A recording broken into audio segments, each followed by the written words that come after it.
গরম, এই গরম। রং করতেছি। হ্যাঁ, ভালো তো, তাড়াতাড়ি শুকাবে।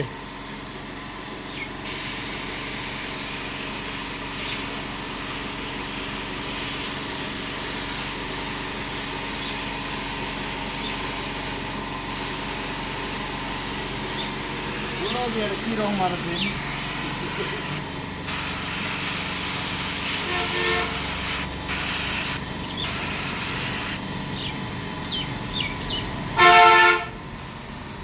রঙের ডিজাইন করা হচ্ছে। এক কালার সাদা মেরে নিয়েছি, এরপরে বিভিন্ন কালার পড়বে। এই দেখেন ডিজাইন করতেছে। ভাই হুম এই রংটা হচ্ছে রয়্যাল টাচ। হুম, ওটা মার, ওটা মার, ওটা মার, মার। এই দেখেন কত সুন্দর করে ধীরে ধীরে আস্তে আস্তে রংটা করা হচ্ছে।